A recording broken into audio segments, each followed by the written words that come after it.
And hello, Hearts of Oak. Thanks so much for joining us once again. And it's great to have Karys Rhea back with us again. Karys, thanks so much for giving us your time today. Thank you. It's great to be with you again, Peter. No, thank you. And obviously, people can follow you there as your handle on X. Go and make use of it. And I would think, Karis, I've seen a number of your articles that you've done recently, well, at end of last year and into this year, mentioning kind of the woke right. And I think we had James Lindsay on probably 2 weeks ago actually discussing this issue. But one article I remember was from the MEF Middle East Forum. And the title was America First Divided, Why Trump and His Men Must Guard Against the Woke Right That Mimics the Left.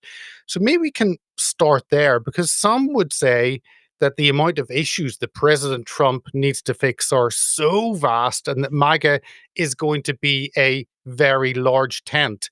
So, how kind of do you address that? And maybe people just nodding things that we may disagree with?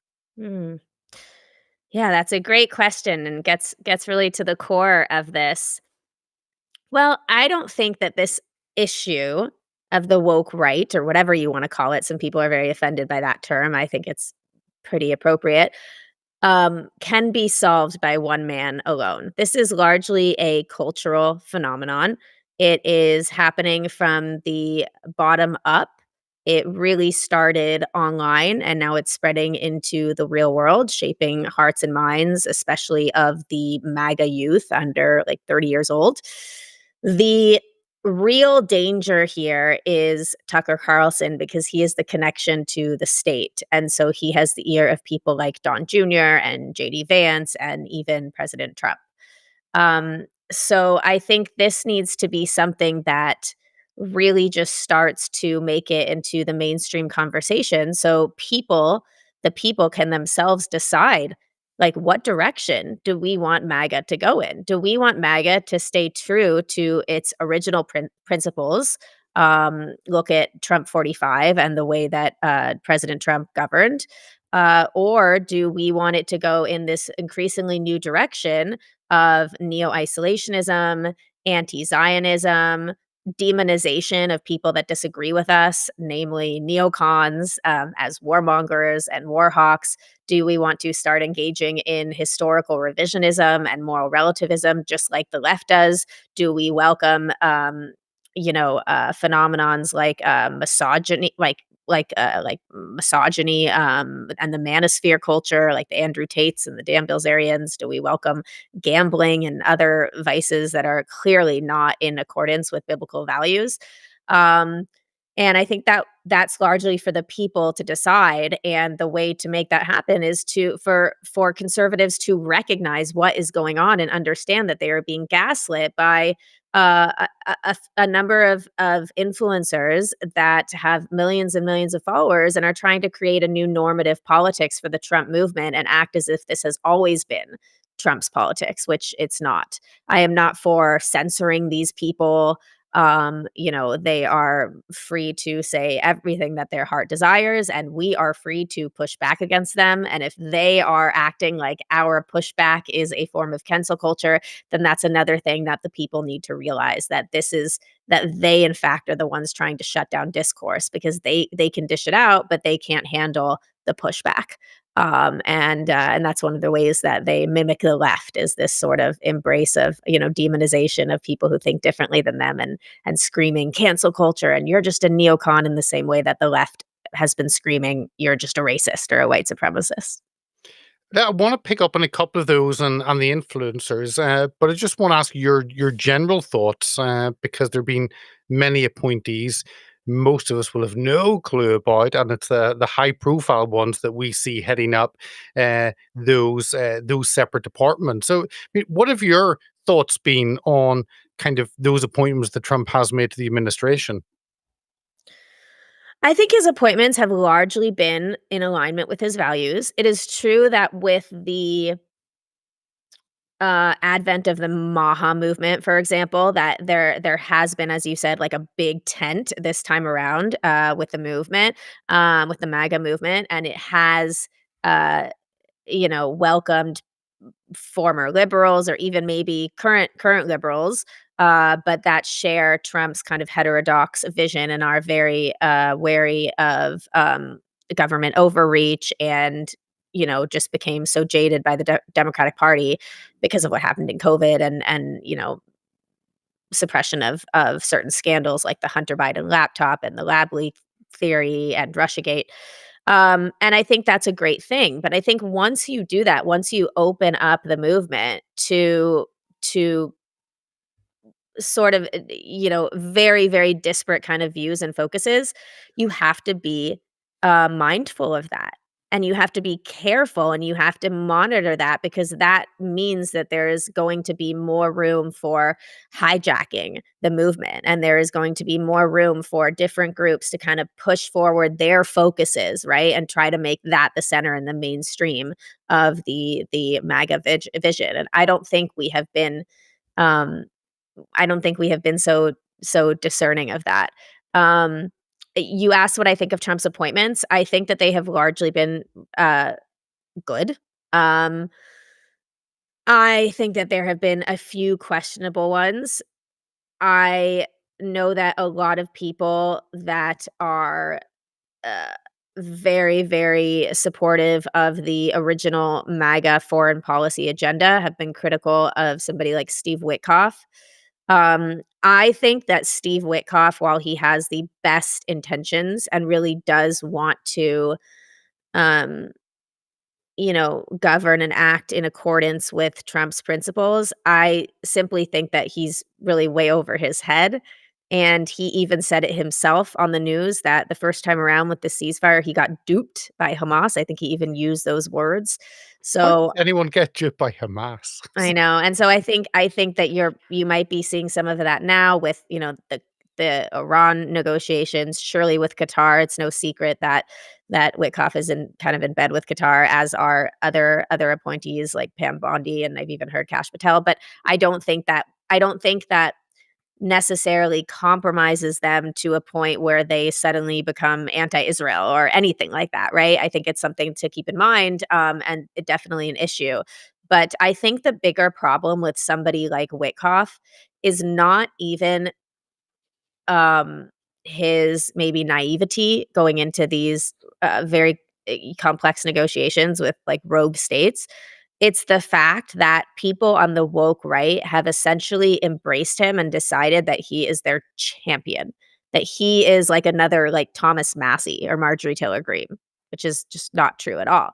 And what happens, and this is only because they like that he's really trying to make a deal with Hamas and with Iran, whereas the woke right would consider some of the hawkish parts of MAGA, war hawks and just wanting war. When in reality, we know that that's not true at all. We just want to be able to trust and verify Iran, which we wouldn't have been able to do under Obama's JCPOA of 2015.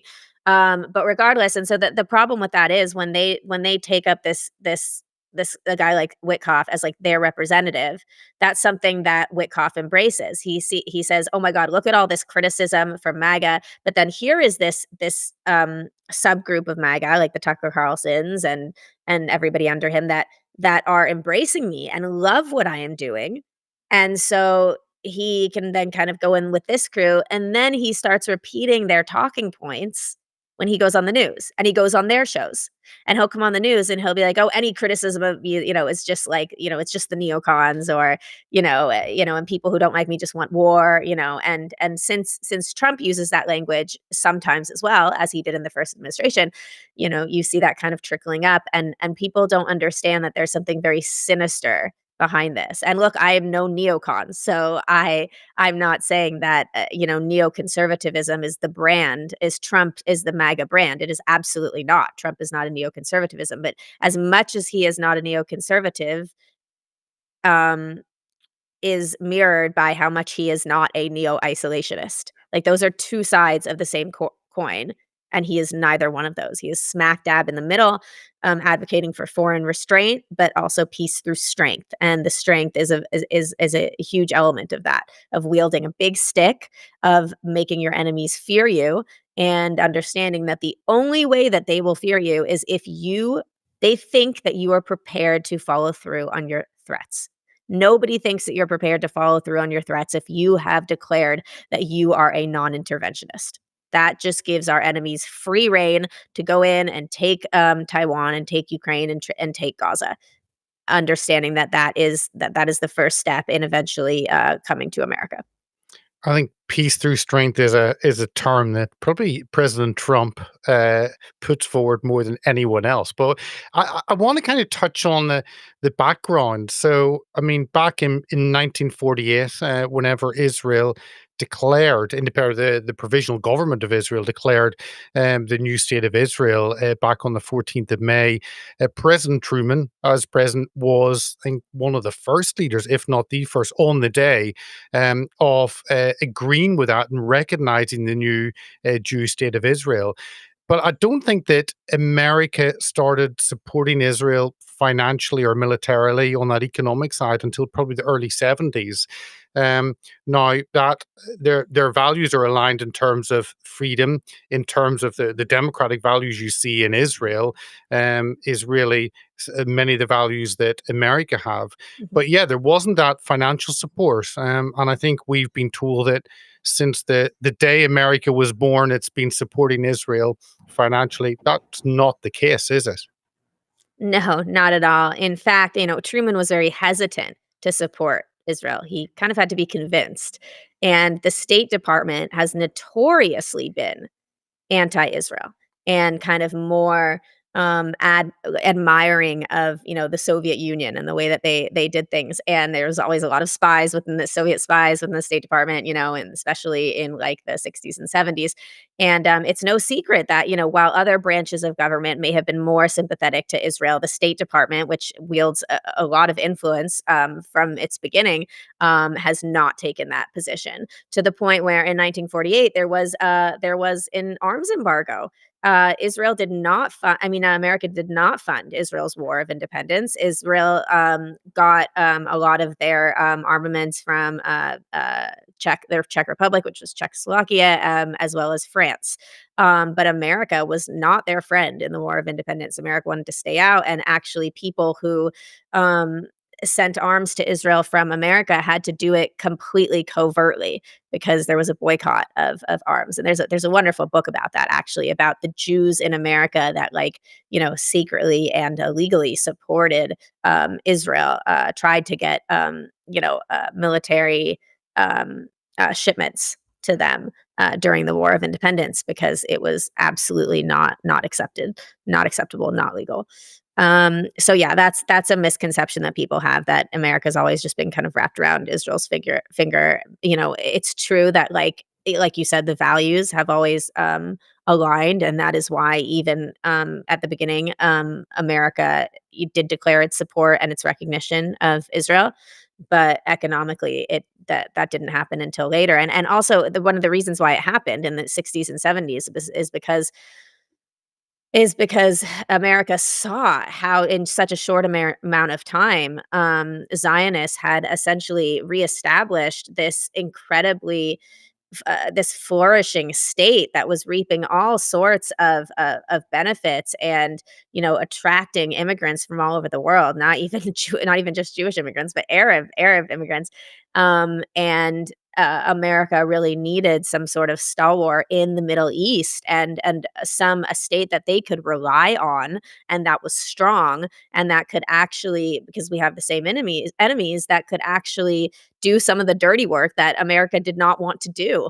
And so it completely made sense that America would start helping Israel economically in the 60s and 70s. I mean, after the Six-Day War, the whole world looked upon Israel with awe. They just could not believe that they had managed, in 6 days to, after fighting a defensive war, that they could end up advancing and taking like the entire Sinai and Judea and Samaria and Gaza. I mean, Israel came out victorious in a way that, just like in the War of Independence, people would have never suspected that it would, because it's such a tiny country with not so many people compared to its Arab neighbors.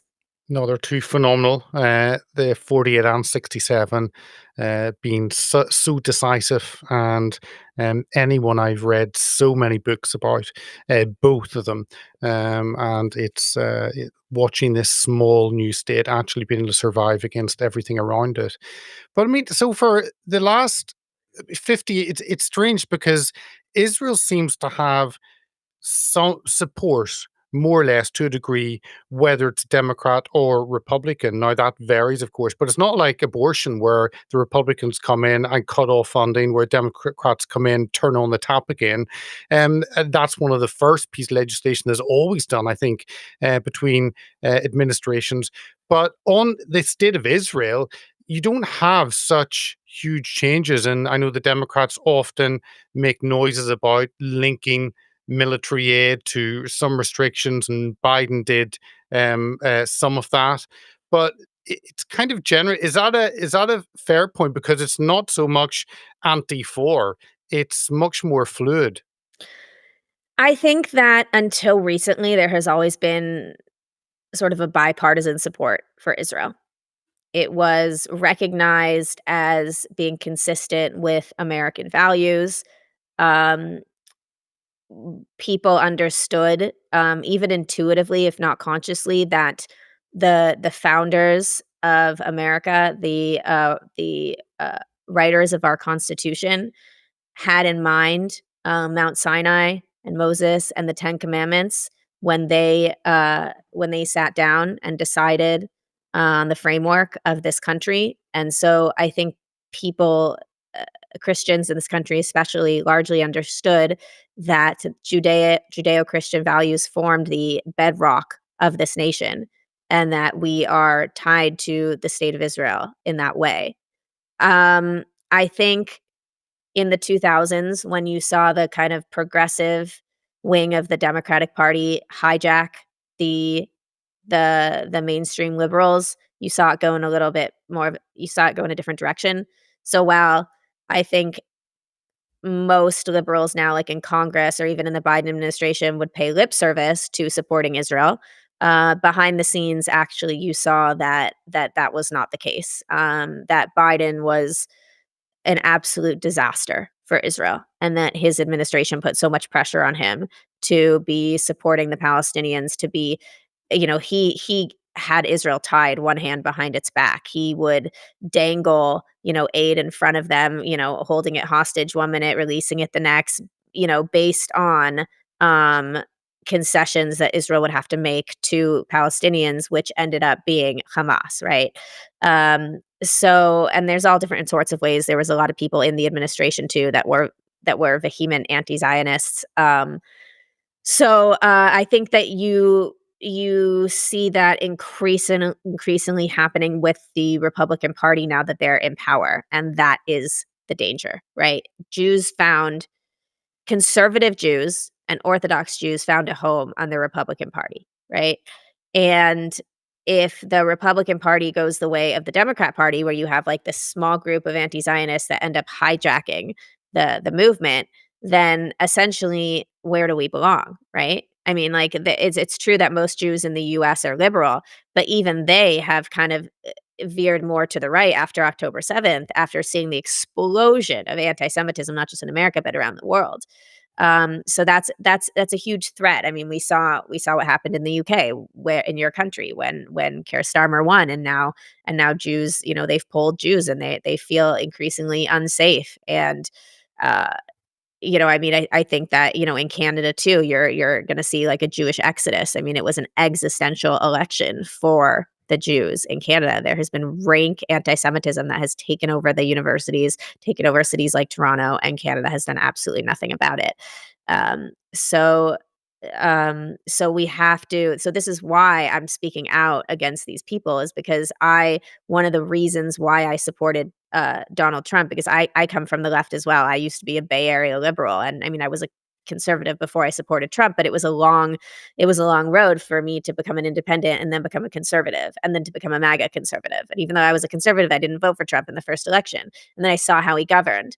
And among many things, one of the reasons why I felt so aligned with him was because of his support of Israel. And support of Israel doesn't necessarily mean military aid. Like, I am actually one of those Zionists that believes that, like, over time we should actually decouple and we should not be dependent on American aid, which Israel, I say we, America, Israel interchangeably, but really I'm American, and I'm an America first MAGA conservative, but I have lots of family in Israel and I lived there for a year. So, Israel should not be in a position where they are financially dependent on America, because we saw what happened when Biden was in office, and the soldiers on the ground going into Gaza could not get the things they need because Biden was holding up shipments. It's really that simple. And because America had off after the Yom Kippur War, they started, like, offshoring all their, like, manufacturing to America,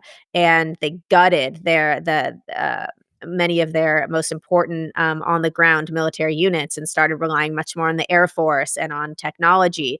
And these are some of the factors that led to October 7th, and Israel is reeling is understanding now, oh my god, we need to bring everything back, to our own soil. I mean, obviously they can't, build like F-35s, but there's a lot of stuff they can build. And they're starting, I think, to understand that's what needs to happen. Let me ask, because for me, it was American support for Israel seems to come from two perspectives, and I'm completely aligned with both. One is because of the Bible, because of Genesis 12, 2 to 3. God makes promise to Abraham. I'll read it. Says, I will make you into a great nation. I will bless you. I will make your name great so that you will be a blessing. I will bless those who bless you and curse those who curse you. And all the families of the earth will be Mm, blessed through you. And that's traditionally been the Christian understanding as well.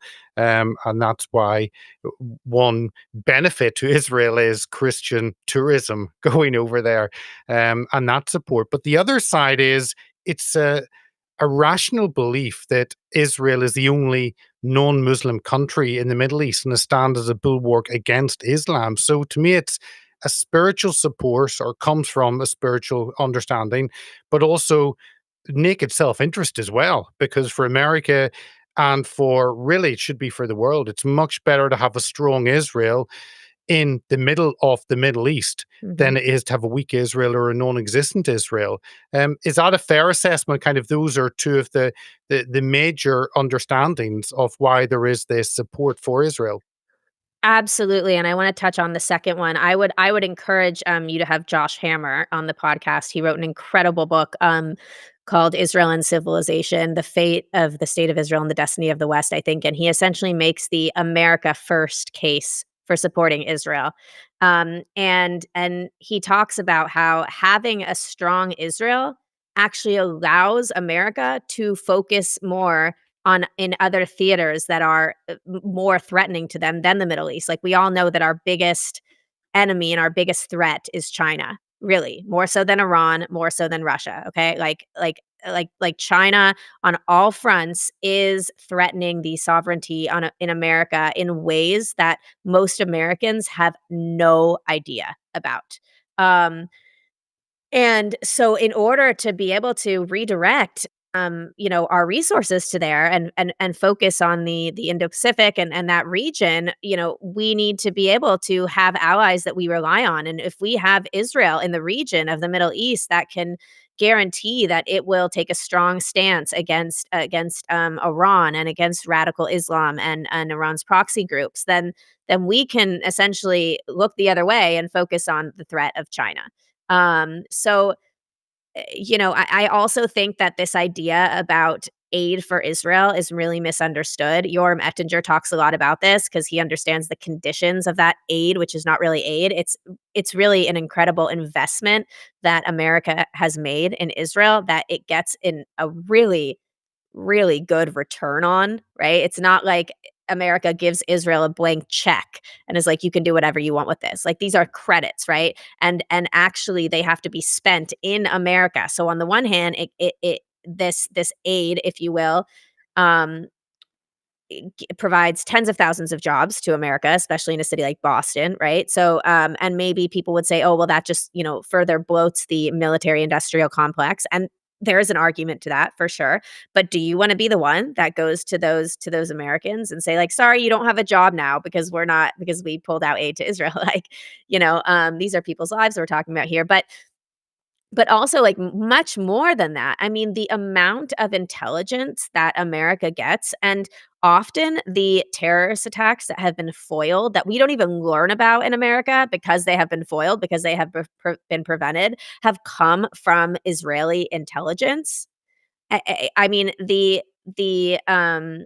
amount of, sharing that Israel does, even with our, like, military manufacturers on how to perfect, and improve our weapons. I mean, like, you can't even put a price on that. If you go to some of these companies that are, building like F-35s or F-16s, they will tell you that like, it would have been to get the know-how that Israel brings, because they just rely on Israel, not intelligence in the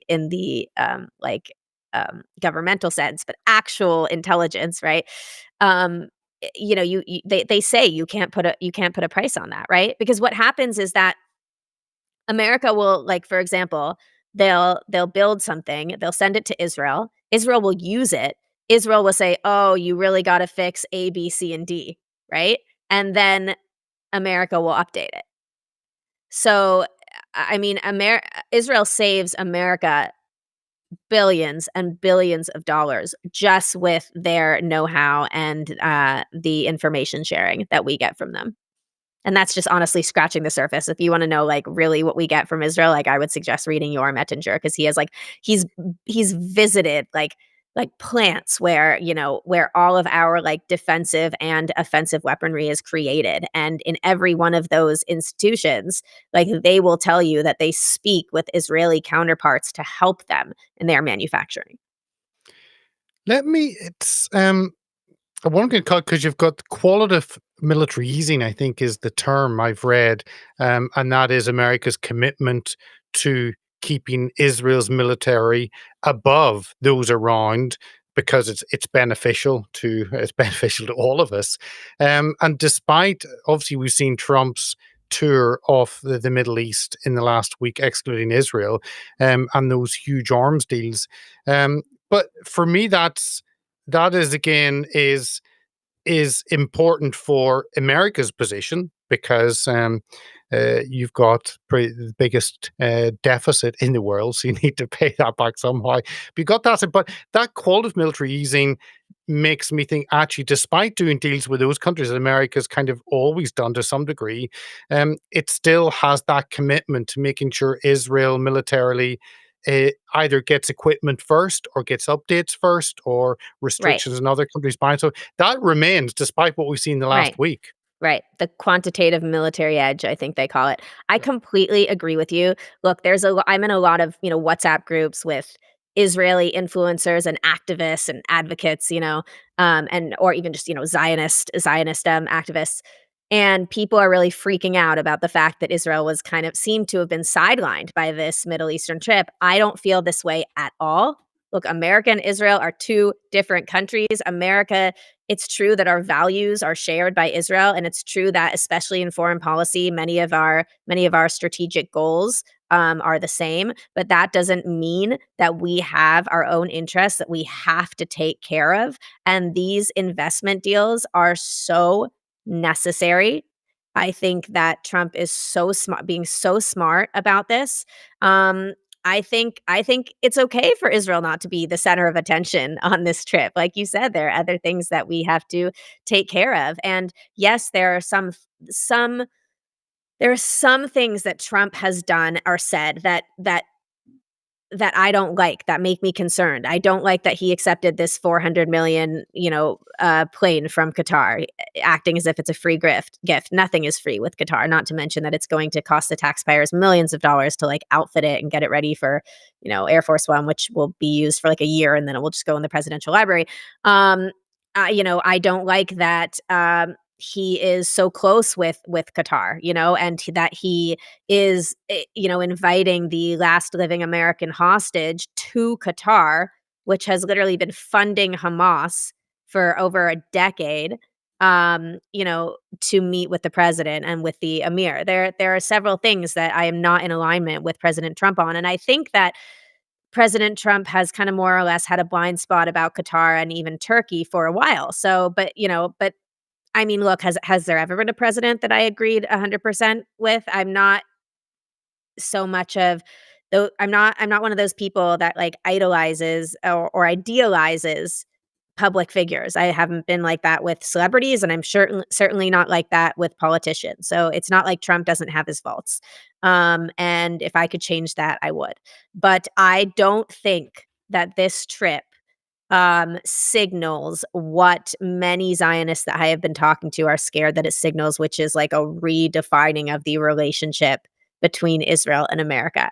I do not think that's the case. I think the woke right is also pushing that narrative because that's what they want to see. And so the more headlines they can put out, like, oh, Trump snubs Netanyahu, or Trump has a secret conversation about decoupling with Israel, whatever. This is just all rumors, hearsay. I haven't heard any evidence to actually back that up. But the more headlines they can put out like that, they are hoping that it is true.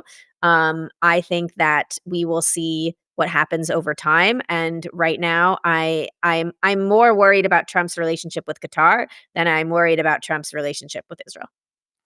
Is it about money? I mean, not only with an administration maybe cozying up to some countries, but is it about money, especially with some of those influencers?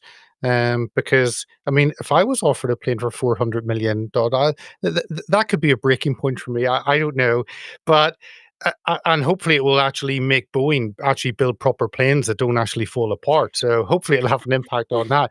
But is this about kind of the more money it builds up, and at some point, people break? That does not mean this administration is, but certainly seems to be for some of those influencers. Well, we're not sure. The only one that we have had direct proof of is Lauren Shen with Tenet Media, who was discovered to have taken money from Russia, and she disappeared after that. However, there's a lot of speculation about that. And the other day, actually, I think it was yesterday, the Washington Examiner came out with an article saying that essentially Qatar has been working very, very hard to influence Trump conservatives.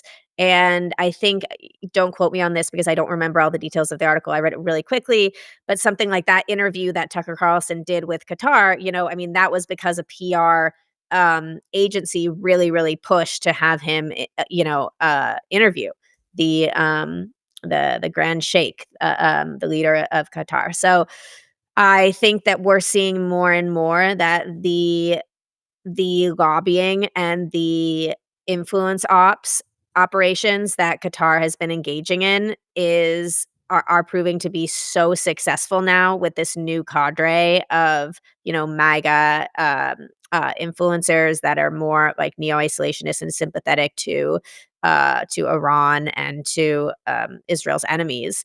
I don't see why Qatar wouldn't take advantage of that. I wouldn't necessarily go so far as to say that they are all being funded by Qatar. I don't think that's necessarily the case. I don't even know if Tucker Carlson needs money from anywhere. He's so insanely wealthy. But it certainly has to be investigated. I wouldn't be surprised if they investigated, because some of these influencers, they came, not Tucker, not Candace, but a lot of them just came out of nowhere. Like, and suddenly they had millions of followers. So I think it's worth it to investigate where their money comes from. I wouldn't be surprised if some of it was from Russia, if some of it was from China, you know? Um, there needs to be a lot of forensic analysis done and deep dive investigations on that. I wouldn't be surprised. I mean, the term Zionism, just want to touch on that. To me, it's basically Israel's right to exist as a nation, and where it is with a 3,000 years of history. And we're told that's bad. And also the flip side of that, we're told, well, one, if you push Zionism, that's bad. Surely that's just the right for Israel to exist. So why is that bad? But the second thing is the term Zionist shills, of those who agree that Israel has a right to exist are obviously being paid. Now, there are other countries which we've touched on have a hell of a lot more money than Israel. And Israel is busy trying to protect itself with a defense spending of about 1/8 or so, I think, of its budget. I think about 25 billion. Its budget is around $200 billion. So I think it's around an eighth, more than I think any other country in the world spends. So actually, if you want money, probably go elsewhere. We've touched on some of those, but this term Zionism, to me, why is that bad? And Zionist shilling that criticizes those who support Israel as though the Israeli government are paying all these people to see the common sense view that it's better to have Israel where it is as a strong nation than not there. It's so funny because Zionists themselves, like Zionists, like advocates and activists and influencers, we all like joke about this because we're like, please, can the government give us money? We're literally giving them free PR. Where's Like, the money? I and they have know. terrible PR. And the government, the Israeli government is just notorious for just messing things up in this realm. And they have horrible PR and they don't pay us for doing what we do. There might be some coordination in terms of like a specific ministry that deals with like the diaspora ministry or the Ministry of Diaspora and Affairs, which deals with anti-Semitism abroad. Obviously, that ministry is going to be partnering with other people that are fighting anti-Semitism, but that doesn't mean we're being like paid or that we're engaging in like Hasbara or anything like that. So that's just like a total joke. And then if you want to like talk about like Zionist shells, like APAC is always what these people, left or right, refer to when they're talking about a Zionist shill. And that is just such an unbelievable falsehood. For one, APAC is not a foreign lobby. It's not a foreign lobby like the Qatar lobby, like the Iranian lobby. Okay. APAC is Israeli Americans, sorry, Jewish Americans who support Israel, and they want to make sure that we have a strong relationship with Israel. Now, how do we know this is not a foreign lobby that is like secretly doing the bidding of the Israeli government? Because AIPAC and the Israeli government historically have clashed at certain moments of time. And they've gotten into like big fights because AIPAC is more liberal than at times than the Israeli government. And so AIPAC has often pushed for things that are not in Israel's interest. And so, I mean, it's just ridiculous to say that, like, AIPAC is like a wing of the Israel government. AIPAC is no different. Like, if we wanna talk about lobbying in general and how that can be, um, damaging and counterproductive for the American people, then that's fine. We can talk about AIPAC, we can talk about NIAC, which actually is like, an Iranian lobby, and we can talk about the Qatar Foundation, and we can talk about every other lobby group that you can think of, the Native American blah blah blah, and the abortion rights blah blah blah, and the real estate blah blah blah. I mean, like, it's so absurd to single out AIPAC because everybody lobbies for their own interests. And if we've decided that that is allowed, then there's nothing different about what AIPAC does than any other group of Americans that support a cause. Okay. There are Sikhs lobbying for their rights, right? And there are, Somalian Americans lobbying for their rights. Okay. AIPAC is Jewish American lobbying for their civil rights, for Jewish civil rights, and for a strong relationship between Israel and America. And if we even look at the amount that AIPAC spends in relation to other lobbies, like I think AIPAC's like 50 on the list or something in terms of just lobbying. Like, it doesn't even make the top 10. And it's just so ridiculous when these people like Thomas Massey, or whatever, Tucker Carlson, are like obsessed with AIPAC, and they say absolutely nothing about actual foreign lobbies that are like pouring billions of dollars to influence our universities. I mean, you can't go a city block in this town in DC without Qatar having tainted some sort of building with their money. Like, they sponsor the, congressional baseball game. They've poured billions of dollars into our universities. I mean, and it's really sad to see some members of Congress, which used to be tough on Qatar, suddenly they're like, "Oh no, like if you are calling out Qatar, that means you're Islamophobic." Like, where did that come from? Like, are you, you know? So, so no, I think the whole APAC discussion is a complete smokescreen. It's a Trojan horse, and it's unfortunate because it forces people like me to defend APAC, which I feel like is like a liberal institution that I generally don't support as a conservative. And here I am having to defend them because I understand that the attacks against them are not made in good faith, and they're actually just, a dog whistle for singling them out in ways that anti-Semites have done throughout history. I mean, before APAC, people would just say the words Jewish lobby. Well, that's not acceptable anymore, so they say APAC. Let me just finish off on one final thought that I think addresses these attacks from parts of the MAGA crowd. To me, I see modern day Israel as a miracle, and we talked about 48 and 67. 67 more is just utter genius. So look at that and read it and understand. Israel should not exist. It really should not exist. And for new country to win all those battles is phenomenal. But for again, Israel shouldn't exist, but exists some kind of miracle. It shouldn't have the most feared intelligence agency in the world. It's a miracle. I think instead of people criticizing Mossad, I think really they desperately wish that Mossad was in their own country because it stands up for Israel's interest better than anything. For it to flourish economically, despite being based in that cauldron of hate, is a miracle.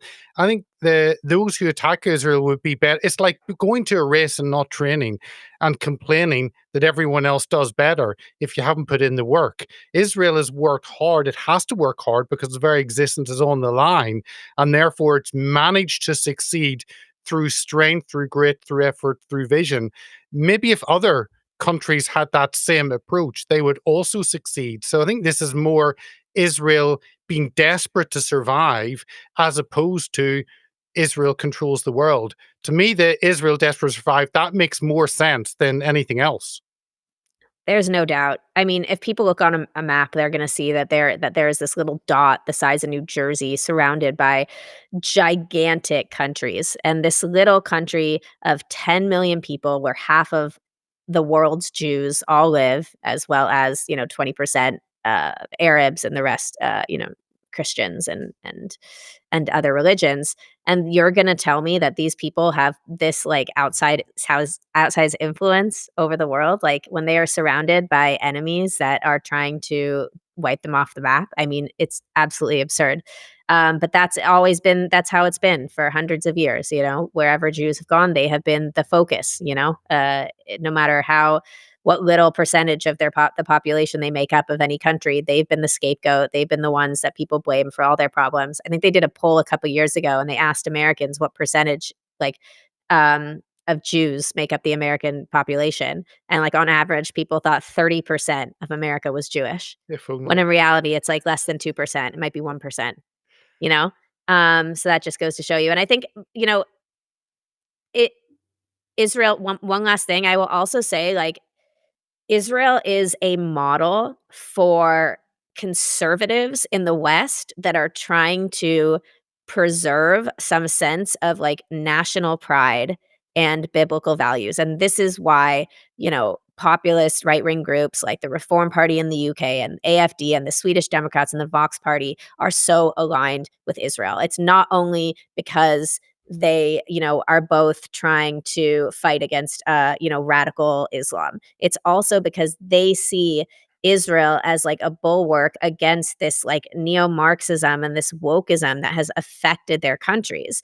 And I'm not saying it's not coming to Israel, because it's starting to. It's starting to seep into Israeli culture as well, but it's nowhere near where it's gotten to in the West. In Israel, you still see a strong national framework. You see people having babies. It's the only country in the developing world that has a positive birth rate. On average, 3 kids for every family, and this is including in the secular in the secular neighborhoods of Israel. It's not just the Orthodox that are having babies, right? You still see an incredible Jewish pride, right? Like that's like what we want to see again in the West in terms of Christianity, right?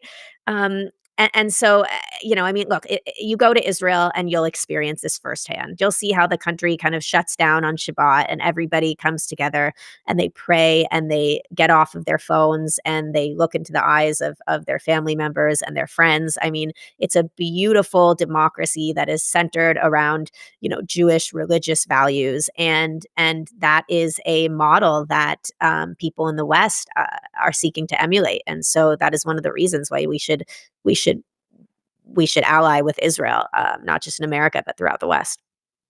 Karis, thank you so much for giving us your time. It's a huge topic and one that's more and more in the news. So thank you for coming on and giving us your thoughts on kind of the political ramifications and those conversations that are happening and how support and wide support for Israel is so important. So thank you, Karis. Thank you. It's great to talk to you, Peter.